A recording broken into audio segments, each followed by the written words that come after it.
My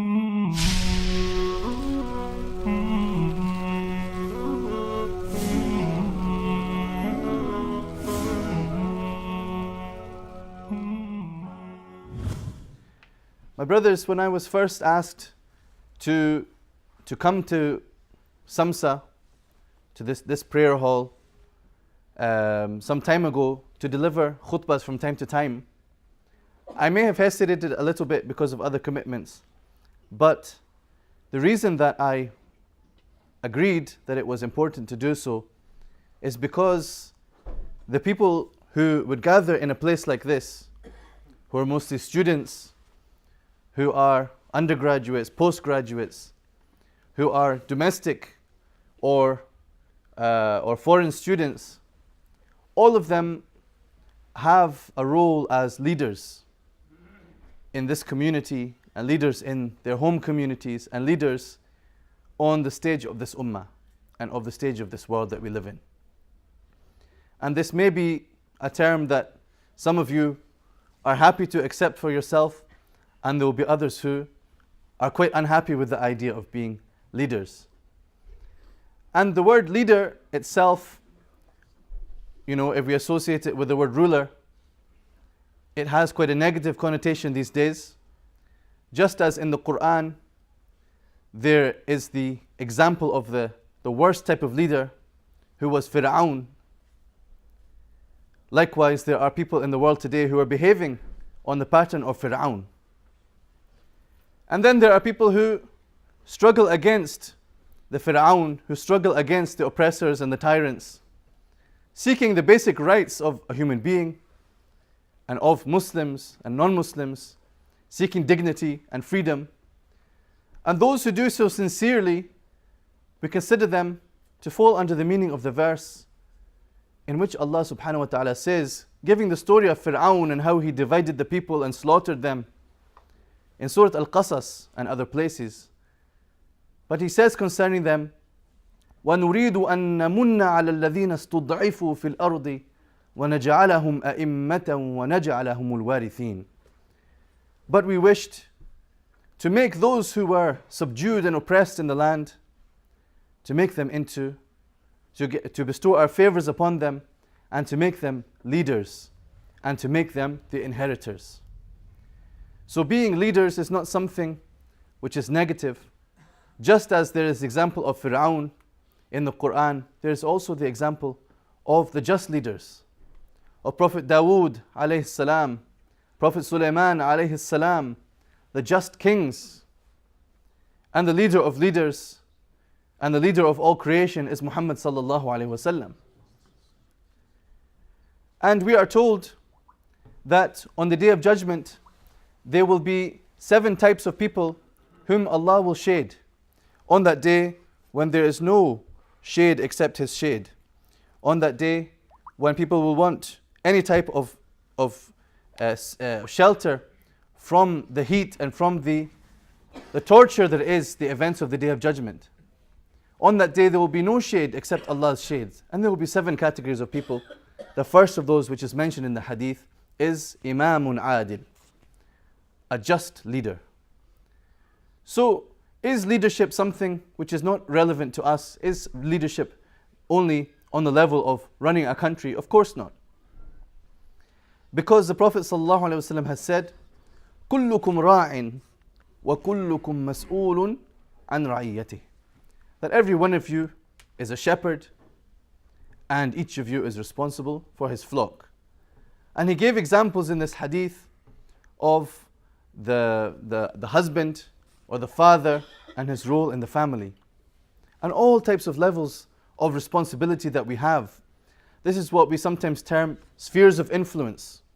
Wherever you have an influence or a potential to change things or to make things better or indeed worse, then you are a leader in that field, whether as an individual or whether as a member of a collective.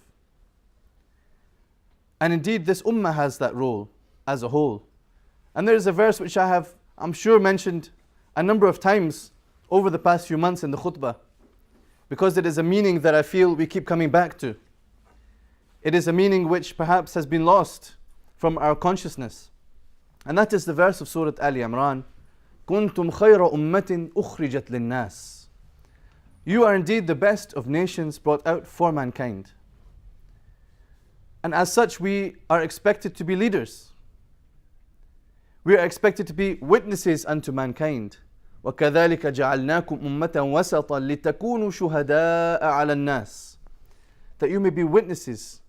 This nation has been chosen as the best of nations, as the middle nation, the balanced nation, in order to be witnesses unto mankind, to share the message that it has been entrusted with, to guide others by the guidance of Allah to every success in this world and the hereafter.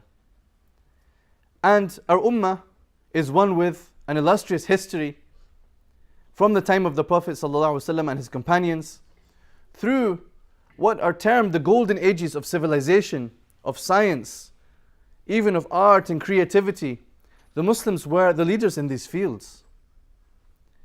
And if we don't restore this idea to our minds and to our agendas, then we will be satisfied forever being in a position that we were never supposed to be in, which is followers, imitators.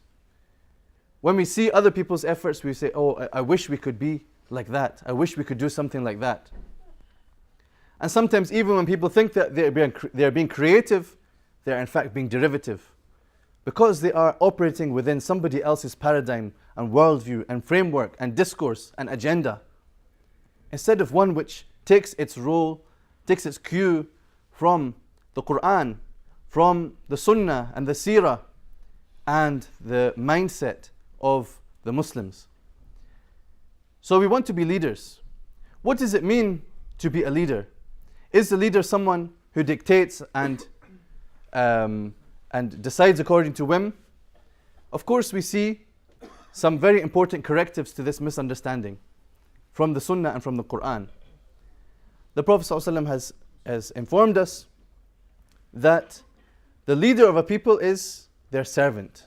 Sayyidul Qawmi khadimuhum. So leadership in reality is khidmah. It is to serve. It is not to be only in charge of the project, to be the president of the ISOC or any activity or organization that is taking place. This is not the only one who is a leader. But if someone should be charged with such a position, then they must consider themselves to be the servant of the servants. Everyone is involved there in service, and the person who is in charge, who is entrusted with that duty, and that comes without seeking it, that person understands the burden that they have to serve the team that they are working with and to serve the wider cause that they are working towards. Indeed, there are many hadiths which warn us about seeking after positions and seeking after leadership. And this is because on the Day of Judgment, a person who is in charge of even 10 people will not be allowed to be unchained until he has answered for how he fulfilled his role of leadership. And there are many other hadiths of this nature. But we should also balance that by looking at the responsibility to step up, to fulfill a role if there is no one else who is ready to do so. And an example of this from the Quran is the Prophet Yusuf alayhi salam. When he saw that there was a great need in that society, which was headed by an unbelieving king, and therefore it was not an Islamic system that he was operating within, and he was a prophet of Allah. But in order to fulfill the needs of the people, to get them through the period of famine, which is described in Surah Yusuf, he says, اجعلني على خزائن الأرض إني حفيظ عليم. Make me in charge of the storehouses. In other words, to become something like the treasurer or the chancellor of that country. Because I am hafiz and alim. He is trustworthy and he is knowledgeable. He has the personal characteristics and the akhlaq and the morals to fulfill the role, and he has the knowledge, the skills, the qualifications, the ability to fulfill the role. So these are among the characteristics required in any type of leader. So to be the servant of the people is number one. To be an example for the people is number two. The Prophet ﷺ has been described to us as uswatun hasana. To be an uswa, or to be a qudwa. And there is a dua which comes at the end of Surah Al-Furqan, which tells us to ask Allah to grant us coolness of the eyes, to grant us rest and satisfaction in our spouses and our children. رَبَّنَا هَبَ لَنَا مِنْ أَزْوَاجِنَا وَذُرِّيَّاتِنَا قُرَّةَ أَعْيُنٍ. And then it says, وَجَعَلْنَا لِلْمُتَّقِينَ إِمَامًا. And make us a leader, or make us leaders for the muttaqeen, for the pious. And this may seem strange, again, asking Allah for leadership, asking Allah to be an imam. But the clearest meaning here is that it means to ask Allah to be a good example for others. And that includes the sphere of family life. So to make me a good leader of my family, and to make our family a good leader and example for the rest of our community and our society. To live the values that we claim to believe in, and to invite people by our actions. This is something which we have to do as a community as well, not only as individuals and not only within the context of the Muslim community. But most importantly, leadership is a responsibility. It is referred to often as mas'uliyah. That means to be asked. That's actually the meaning of the word responsibility in English as well. Sometimes we don't think about the root or the origins of a word that we use in English, but responsibility means that you will be asked for a response as to how you fulfilled it. You will be asked by the people, and of course we believe beyond this, you will be asked by Allah on the Day of Judgment about how you fulfilled your role of responsibility and how you stepped up to the challenge. What I would like to say to students as leaders is that what we need as a community, what we need from you, whatever field it is that you study, whatever it is that you are planning to do as your career, what we need for you to do is to lead in your field, to be a leader. It is not only the case that knowledge in Islam is praised if it is knowledge of Quran and Hadith and Fiqh and Aqeedah, but it is knowledge of all things which are beneficial. And almost all knowledge is classed as beneficial knowledge. Only a few things like gossiping and backbiting, or these kind of things are classed as unbeneficial knowledge, which we are to ask refuge from with Allah. But apart from that, you excel in your field. By doing that, you are raising the standard of this ummah, and you are fulfilling your role in making this ummah a witness unto all the nations. What we need from the students is also to develop fresh ideas, fresh thinking, not, as I say, aping other cultures, aping other ideas, but coming with things that can provide innovative solutions for the problems that we are facing as Muslim community and which the wider society is facing. Not to be part of the problem, but to be the solution, to live that action and to set the example.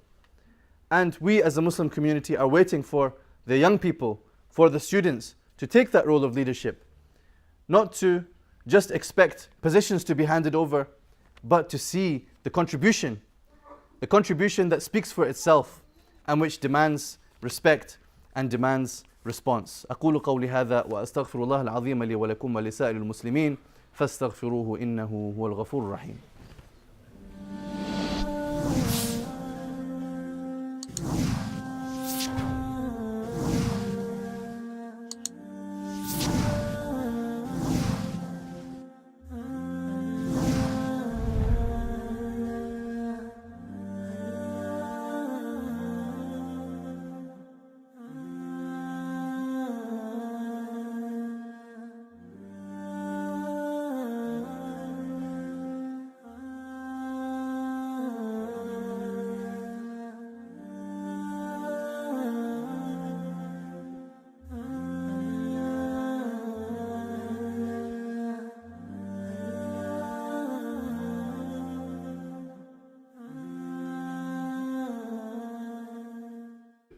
Samsa, to this prayer hall some time ago to deliver khutbahs from time to time. I may have hesitated a little bit because of other commitments, But the reason that I agreed that it was important to do so